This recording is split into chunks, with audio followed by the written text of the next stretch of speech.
Welcome to Barcoded Medication Administration. Barcoded Medication Administration is part of the National Patient Safety Movement to ensure the 5 rights of medication administration. A medication error is any preventable event that may cause or lead to inappropriate medication use or patient harm. BCMA is our barcode system to prevent such errors while improving quality and safety of medication administration.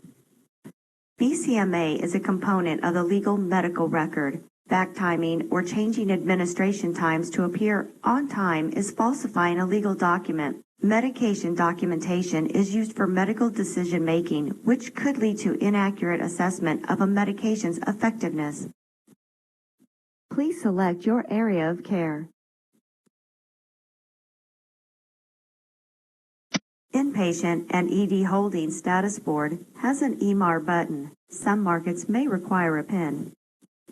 Outside of emergencies, there should be 3 sets of eyes that see a medication order: the provider, the nurse, and the pharmacist. In a prior course, you learned about orders for inpatient, ED holding, and PACU. Write them down on your worksheet since some facilities may not print. You'll need these orders to compare to the EMR. Respiratory therapy will only see their ordered medications.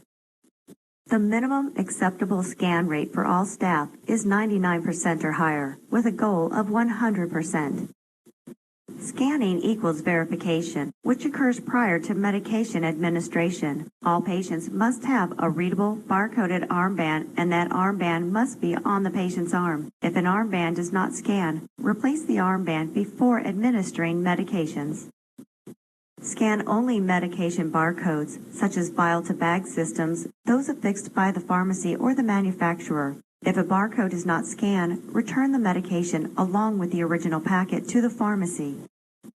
In the upper left corner is your patient name and date of birth, and to the right is the Dr. Caduceus icon. Clicking will display the assigned providers. At the top in the middle is the patient account number that changes each visit, and the medical record number attached to the patient, and below is the patient weight. Click to see when it was last filed. In the upper right corner is the patient unit and room number, and the last recorded creatinine clearance. Just below are the patient allergies and adverse reactions. Click to see details.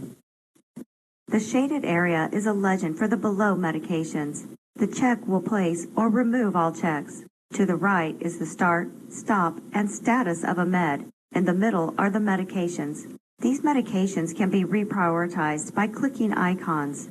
However, the default is scheduled meds on top and PRNs below. If you've reprioritized them, to return to the default, click the scheduled time header. To the far right will be med administration times for yesterday, today, and tomorrow. The link symbol lets you know there are 2 meds to complete in order, such as a med and its dilute, should you have to mix at the bedside. The pad of paper indicates required information. The double pencil indicates a cosigner is required, and the dialog bubble lets you know there's added information. There are 2 scroll bars for more information. Respiratory therapists will only see their medications on the EMR. Acknowledging medications.